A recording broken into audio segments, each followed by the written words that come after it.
Good day. This is Philip Koerper. This is the Philip Koerper Show. This is episode 122, February 10th, 2020. Just got back, had some family in the DC area. Just got back from a nice trip with there. I got to do so many cool things that I've never done before. We got a tour of the White House, which was wonderful. I did not get to see Donald. That was kind of a bummer, but I know. I've got my Donald Trump socks on. Can you see those? Isn't that great? I got my Donald shirt on. Can you see that? That was really fun. The White House is actually bigger than you think. The ceilings are really high. The rooms are really big. It's interesting. One artifact has always been in the White House. I guess they took it away when the British burned the White House in 1812. But it's a neat portrait of George Washington. So that was wonderful. Got to go up in the Washington Monument for the first time. It's open now. It was a cold, rainy week there last week. And so there was no crowds. Got to walk right up to the Magna Carta and see that. The Declaration of Independence, the Constitution, the Bill of Rights. That was wonderful. With my friends, we were discussing the Bill of Rights and kind of what, is that make America special? Or does the Constitution really make the world special, America special? And, there are other countries that have a Bill of Rights even more strict than us. I think North Korea does all these rights and things. And, of course, we know that these countries are not free. Freedom of speech is pretty much non-existent anywhere else except in America. The right to own guns, very unique. And so, yes, we have these constitutional rights, but that is not really what makes our country so unique, in my opinion. It's really the leaders that we have. Who and the culture that these leaders provide. And when these leaders go, then these countries can fall apart. The neat thing in the United States is that we had George Washington, who was our president, right? Our first president. And then what we do is we just have almost a way to replace our leaders. So we keep this uniformity that these good leaders and then junior leaders, good leaders, are raised up to replace them. George Washington, John Adams, Thomas Jefferson. And so all the way up to Donald Trump, we can replace our presidents.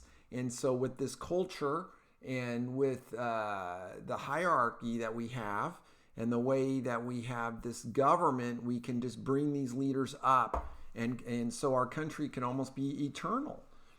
And so, yes, it's great. The Constitution is wonderful, and yet it's only a piece of paper. And so we live the Constitution. Our politicians live it. They're supposed to obey it and follow it, but it's interpreted in many different ways.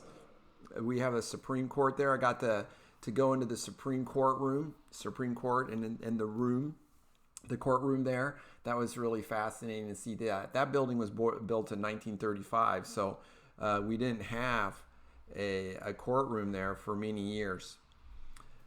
That was really really fabulous to see that. I got to see the printing of money, paper money there in the engraving department of whatever that's called.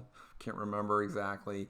Got to go through the Holocaust Museum for the first time. The shoe exhibit was not working. The shoes weren't there. I heard that's a very profound exhibit where you go through where there's just many shoes from the people who passed away there. But that was really fascinating to see that. So a great time in DC. So I was really happy to be able to do that. So I wanted to talk about the impeachment. Wow. And so, well, it's over. Donald Trump was acquitted. I was watching Trevor Noah. Even he admits, we knew how this was going to finish, okay? There's no surprise here on who was going to, happen. This is why we've been so surprised that Nancy Pelosi decided to do this. With the Republicans in firm control in the Senate, I mean, and no one, except for Mitt Romney, and we'll talk about him, none of the Republicans wanted to throw Donald Trump out of office. He's just too popular. It's really a political decision to go down the road of the impeachment. Bill Clinton was the same thing. Bill Clinton was a popular president. So to throw a popular president out is very, very difficult to do. It's rare. We have elections, so we can throw our president out after 4 years. And if he's been in there 8 years, 2 terms, he's automatically thrown out. So it's a real easy decision. It's great that we've got term limits on our presidents. I think that was such a wise decision. Term limits, it's good. And so, well, Nancy Pelosi, in about 70 days, they did their rush. The Democrats did their rushed impeachment. They accused Donald Trump of obstructing and not helping them along, but they would not could not have lawyers in the room. So for Donald Trump to give witnesses to the Democrats and to not allow lawyers to be there with them, I mean, this is absurd. This is crazy. So that was not allowed, and then they therefore drew up the articles of the second article was obstruction of Congress, and President Trump has power, Article 2 powers from the Constitution, and called executive power or executive privilege.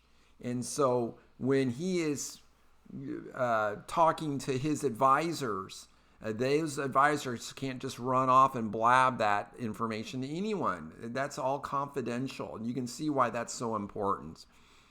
So that was a big fiasco. So after 70 days, Nancy votes on impeachment in the House. And guess what? Not one Republican votes to impeach the president on those abuse of power, Article 1, and the second article was obstruction of Congress. Not one Republican. And so Nancy said this was really a big hurry. And then for some inexplicable reason, she waits a whole month before she sends the articles of impeachment, in this procession, it's hilarious, over to the Senate, the United States Senate. So Mitch McConnell, Cocaine Mitch, the turtle, he takes up these articles.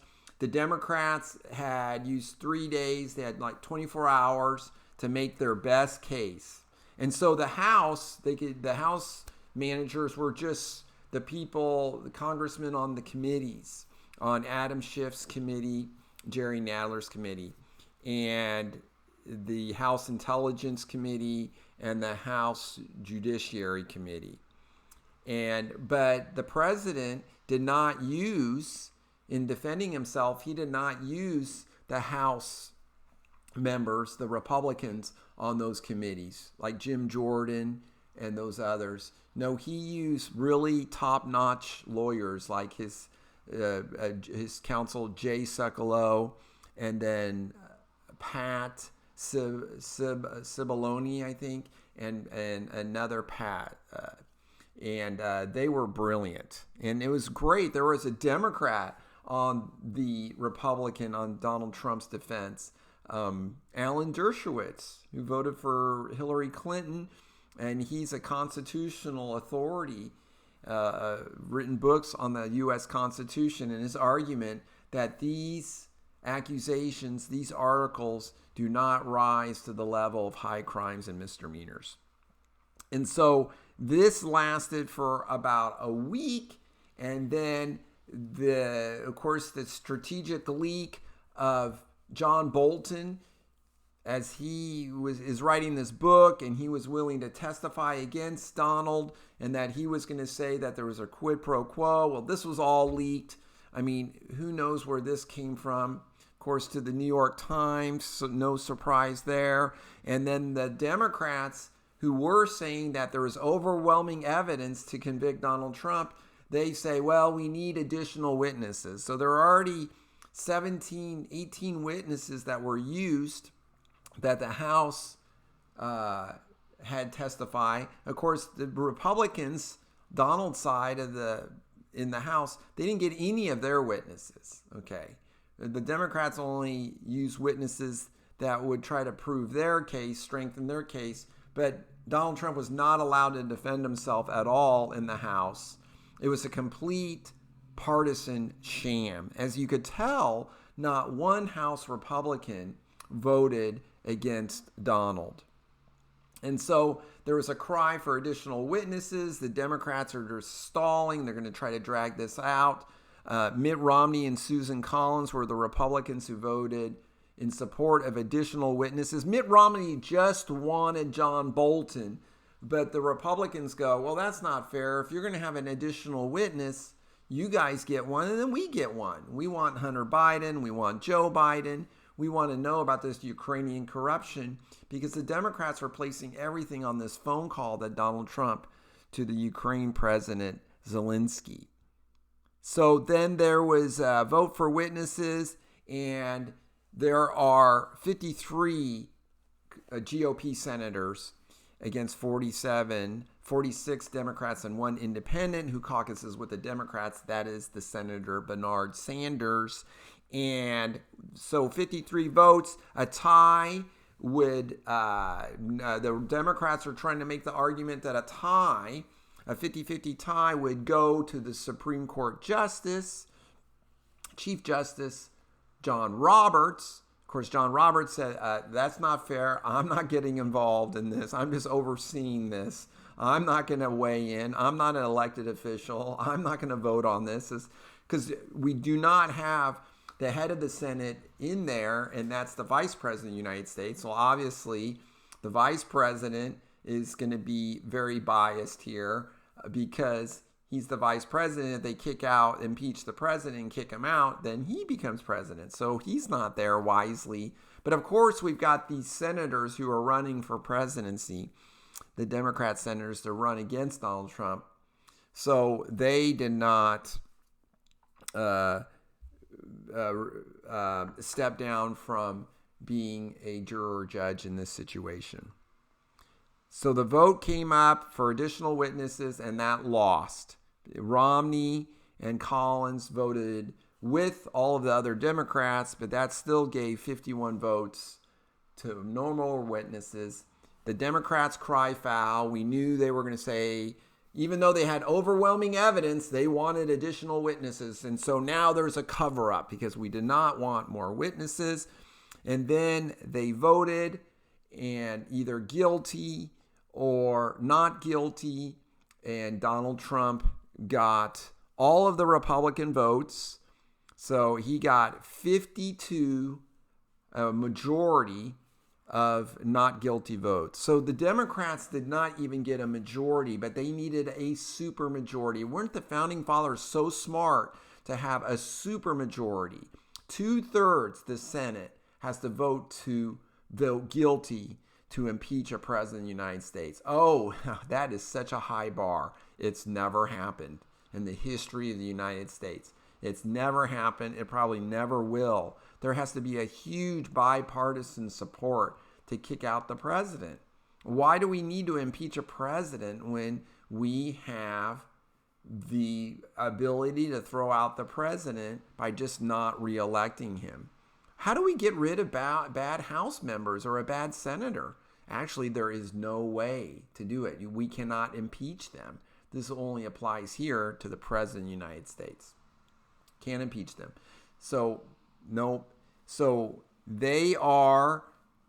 people say that Donald Trump now, Trevor Noah was saying, oh, now he can just do whatever he wants.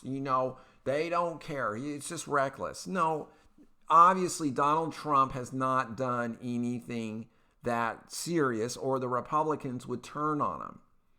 And so there would be bipartisan support to get rid of Donald Trump if he had done a high crime and misdemeanor. But obviously they didn't do it here. Bill Clinton, he did commit crimes, lying under oath, obstruction. He did commit crimes, which the Democrats even admitted to them. And there were Democrats in the House who supported impeaching Bill Clinton. But Bill Clinton, there were not enough Democrats to turn against him in the Senate, and none of them did. So no bipartisan support, and Nancy cries a cover-up. Nancy says that he is forever impeached and that the acquittal was a sham. And my friend told me that. And I just texted right back, I think the impeachment in the House was a sham and the acquittal is forever. Okay, which one is better, right? Being impeached in the House and being acquitted in the Senate, which one matters? Well, it's the senators who decide here. Yes, the House can send it to the Senate, which is kind of a big deal. It's only been done 3 times in our history, almost 4 times with Richard Nixon. But the senators are the ones who decide. Let me talk a little bit about Mitt Romney. So Mitt Romney is running for president like in 2012, I think. Yeah, 2012 against Barry Obama. And Mitt Romney is so gracious. It was sought after the support of Donald Trump, who was just a real estate mogul and a TV show host, and praised Donald Trump at that time for supporting him and publicly praised him. Well, then Mitt Romney turns against Donald Trump and whines and complains about him. It doesn't support him to be president of the United States. He says he's reckless. I mean, it's just sour grapes, big time. But then in 2018, when Mitt Romney runs to be a senator for the state of Utah, he wants Donald's endorsement and gets it. Donald lets bygones be bygones, and he supports Mitt Romney to take over Orrin Hatch's retirement.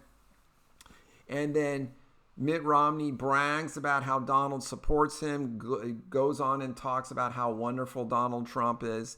And then what happens? Mitt Romney stabs Donald in the back. And now he thinks he's reckless, that this is abuse of power. Never accused Barry Obama of doing anything wrong. Never criticized Barry Obama. But he thinks what Donald Trump here is the worst thing that Donald Trump could ever do as president. I'm thinking, well, he could walk up and punch Nancy in the face or shoot her or hurt her. This is the most. He could he could give all the nuclear codes to China. I could think of a ton of things Donald Trump could be doing right now that are a lot worse than talking to a Ukrainian president on the phone and wanting to look for corruption wherever it can be, including the Biden family, where there's a mountain of corruption and nepotism. So anyhow, Mitt Romney is a nut job. And then, I'm a member of the Church of Jesus Christ of Latter-day Saints, and so is Mitt Romney. And then he says the reason why he's voting to get rid of Donald Trump, this is very hard. It's very hard. But it's because of my faith and my God. And then he quotes a primary song, to do what is right and let the consequence follows. And so us, the members of the church, we are so embarrassed by this guy. So, he blames our church for this hugely stupid, wrong decision. I admit it's just taking stupid pills. I can't believe he did this. But this is, you look at his career, he's always been a flip-flopper. You could see how he goes back and forth on Donald Trump. And so, very bad. Ted Cruz compared this to John McCain, who ran for re-election in the U.S. Senate down in Arizona and ran on repealing Obamacare. And then when he was the decisive vote, rather, to go down this road of repealing Obamacare. And John McCain, basically despite Donald, I guess, voted no to not repeal Obamacare. So very disingenuous to lie to the Arizona voters, to get reelected as a U.S. Senator there in Arizona and promise to repeal Obamacare. And then when he gets a chance to really vote on it, he doesn't do it. He votes no. He votes with the Democrats. Very disgusting. Mitt Romney did the same thing. Vote for me for U.S. Senate. I love Donald Trump. He's great. Donald Trump did not do anything wrong with this phone call. There is no crime, nothing. And his awesome lawyers were very decisive. And so some Democrats were going to vote too, apparently. It looks like they were leaning. Joe Manchin and Kristen Sinema and maybe even Doug Jones were going to vote with Donald and vote not guilty. But with Mitt Romney voting guilty, then it was really easy and put a lot of pressure on them to go along with the rest of the Democrats.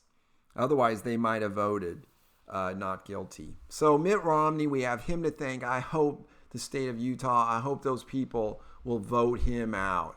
I am not a fan of this guy. I mean, this was just ridiculous.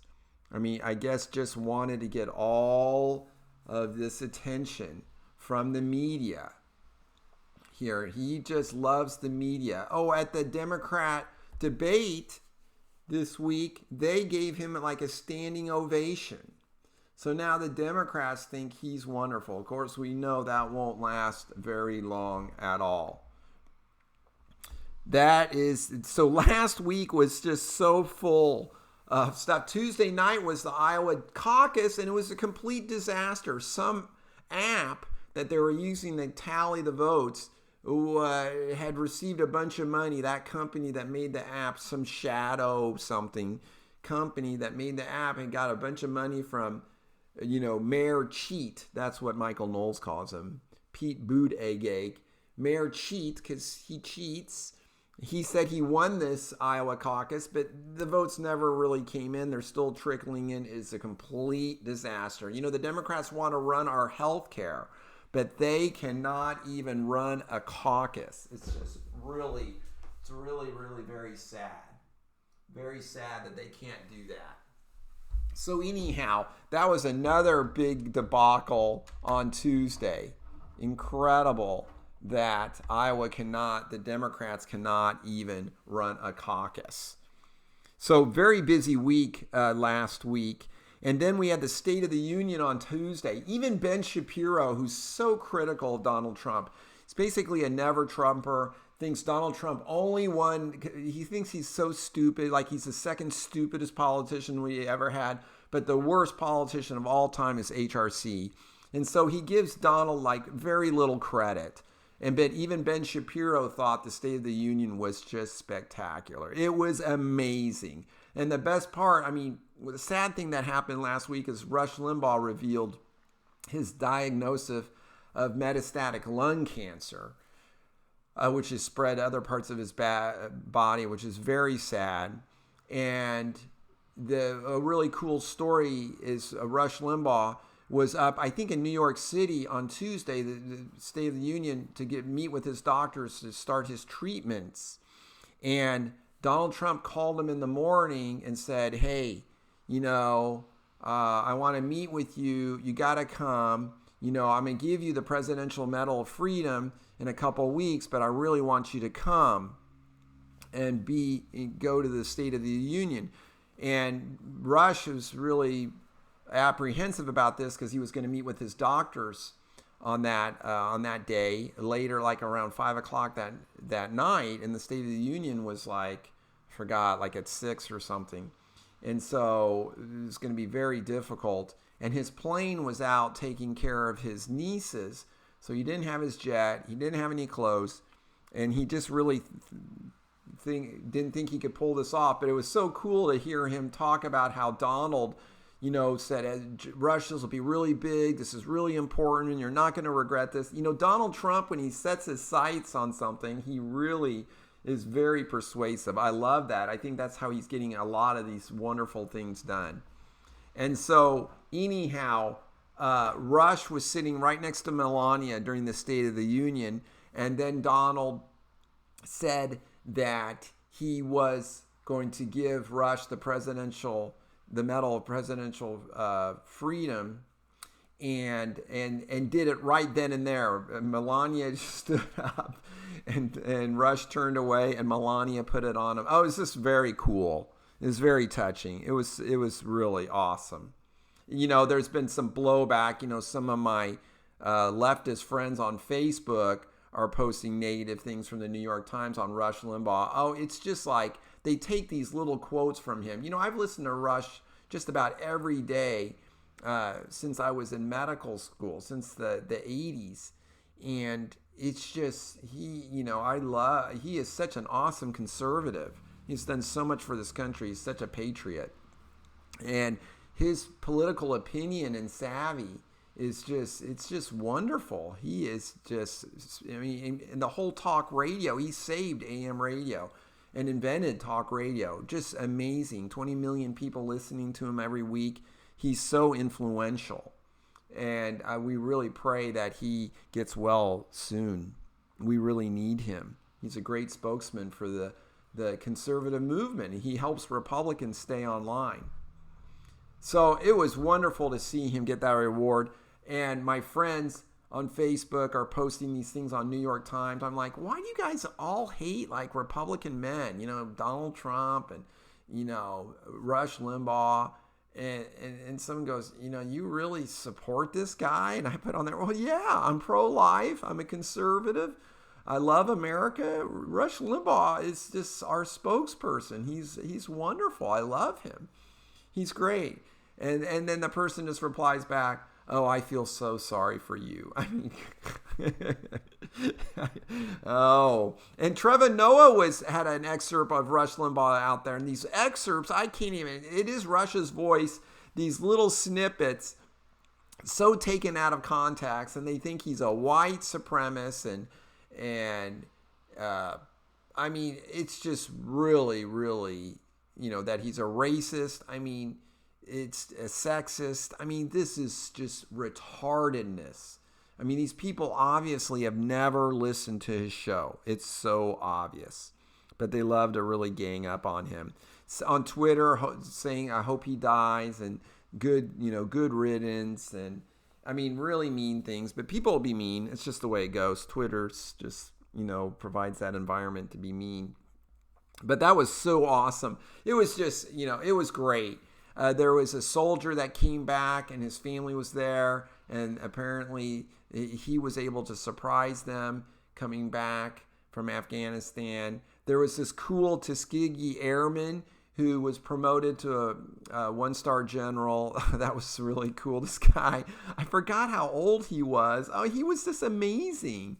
Oh, there was a mom and her daughter. Her daughter looked like she was like 4 or 5 years old, and she was a premature birth, and they wanted to abort her. And I forgot if she was like a 21-week baby, early baby. Oh, and she looked marvelous. Oh, it was just tremendous. It was great. Donald was doing things like talking about the economy or the women's unemployment so low and black unemployment so low, and the Democrats would not clap for any of that stuff. Kristen Sinema would, but O'Donnell was really boxing them in to see if they would sit there, and they were hissing at things. Of course, Cortez, AOC, she didn't even show.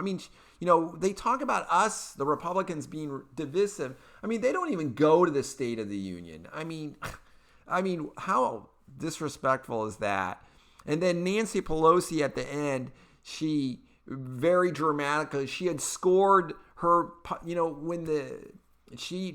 the Speaker of the House, announces, it's my great honor to welcome the President of the United States. Well, she didn't do that. She goes, now the President of the United States. So she kind of ribbed Donald there. Donald hands a copy of the speech to Mike Pence, and then hands a copy of the speech to Nancy Pelosi. And so then Nancy Pelosi is sitting behind Donald giving the speech, and then looking over the speech during his speech. Very distracting because her and Mike Pence they're right behind Donald. They're always in camera view.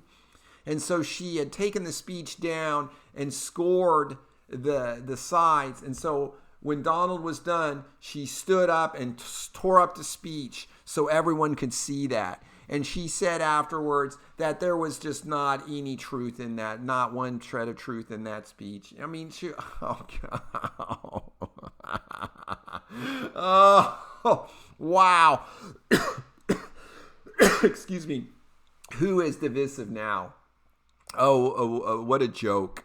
What a joke. And so that was just absolutely hilarious. And it was just it was a great speech. So, like I said, even Ben Shapiro thought it was great. Now, Ben Shapiro thinks one person should overread his Twitter, and just mellow him out a little bit there. And I just like, Ben Shapiro, you couldn't even predict Donald Trump getting elected. You didn't even vote for him. I mean, you have been so wrong. And he's still so wrong on Donald Trump. So I loved it. It was great. It was epic. It brought tears to my eyes several times. What a great week that we had last week. Just huge victories. It was great. I just wanted to cover a few things here and then wrap it up. British Airways, the winds were just right. And so a 747, I mean, these planes fly faster than any of the other jets. I think it's the fastest non-supersonic jet that flies. Flew from across the pond from London to New York in just 4 hours and 56 minutes. So that was like 18 or 19 minutes quicker than ever done before. The winds were just right. So that was kind of cool. This coronavirus is fascinating. Oh, so, it's interesting because we had SARS. All of these viruses start in China pretty much. And why? Well, they are just a third-rate country.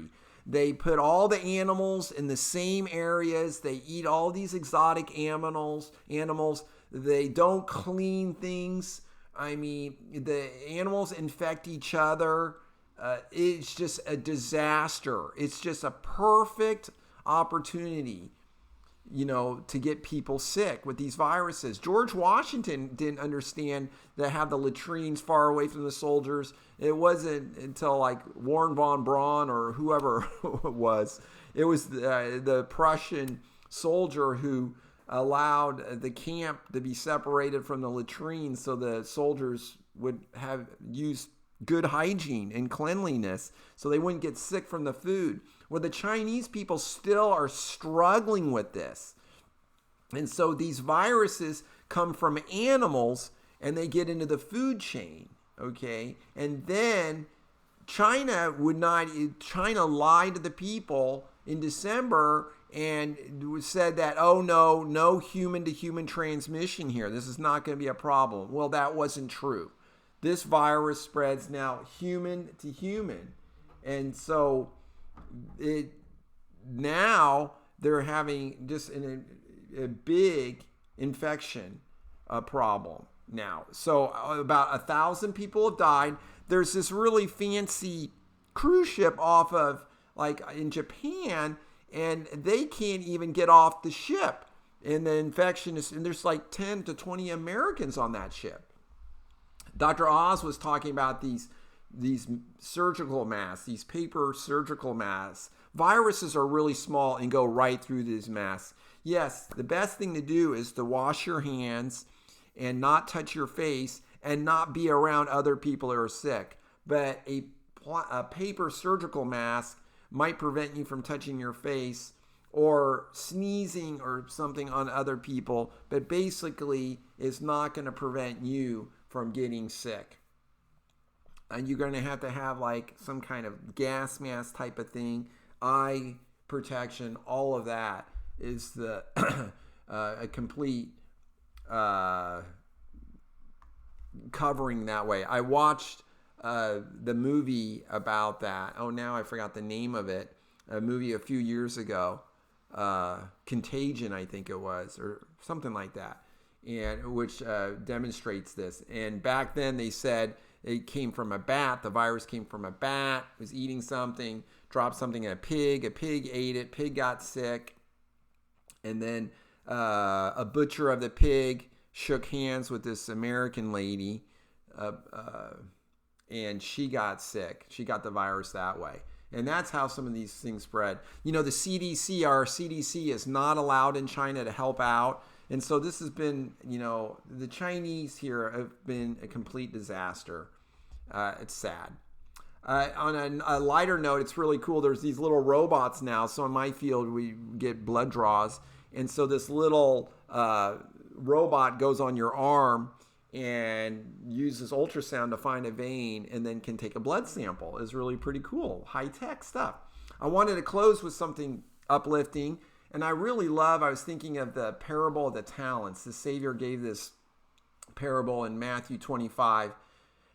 Verse 14 reads, "For the kingdom of heaven is a man traveling into a far country, who called his own servants and delivered unto them his goods. And unto one he gave 5 talents, to another 2, and to another 1, to every man according to his several ability, and straightway took his journey. Then he that had received the 5 talents went and traded with the same, and made them other 5 talents. And likewise he that had received 2, he also gained other 2. But he that had received 1 went and digged in the earth, and hid his Lord's money. After a long time the Lord of those servants cometh, and reckoneth with them. And so he that had received 5 talents came and brought other 5 talents, saying, Lord, thou deliverest unto me 5 talents. Behold, I have gained besides them 5 talents more. His Lord said unto him, Well done, thou good and faithful servant. Thou hast been faithful over a few things. I will make thee ruler over many things unto thou into the joy of the Lord. He also that had received 2 talents came and said, Lord, thou deliverest unto me 2 talents. Behold, I have gained 2 other talents besides them. His Lord said unto him, Well done, good and faithful servant. Thou hast been faithful over a few things. I will make thee ruler over many things unto thou into the joy of the Lord. Then he which had received the 1 talent came and said, Lord, I knew thee that thou art an hard man, reaping where thou hast not sown, and gathering where thou hast not strawed. And I was afraid, and went and hid thy talent in the earth. Lo, there thou hast that is thine. His Lord answered and said unto him, Thou wicked and slothful servant, thou knewest that I reap where I sowed not, and gather where I have not strawed. Thou oughtest therefore to have put my money to the exchangers, and then at my coming I should have received mine own with usury, or that's interest. Take therefore the talent from him, and give it unto him which hath 10 talents. For unto everyone that hath shall be given, and he shall have abundance, but from him he that not shall be taken away even that which he hath. And cast ye the unprofitable servant into outer darkness. There shall be weeping and gnashing of teeth. This is a great story. I mean, all of these great morals come from Jesus Christ. It's amazing. It gives back to what I said at the beginning of that, the great leaders that we have in this country and other countries. I mean, what do we do in Afghanistan? I mean, we need to have good leaders there. Good leaders with moral forthrightness. Someone like George Washington. It's just hard in Afghanistan to find someone like George Washington. That culture, with these ideals, with this morality. So the guy who had 5 talents, a talent was a lot of money. And he used his money, and he made more money. The guy with 2 talents used his talents and made more money. Notice how the Lord doesn't distinguish between the 2. They both worked hard. One was more wealthy than the other. No big deal, right? Capitalism, right? Well, the one who didn't use his talent, didn't put it to use, just buried it in the ground, he lost his talent. Oh, the Savior was mad at him. And then who did he give the talent to? The rich guy, the guy who had all the money. I think that's just a great story of that. You know, in this life, some people will have more than others. I mean, that's not immoral, okay?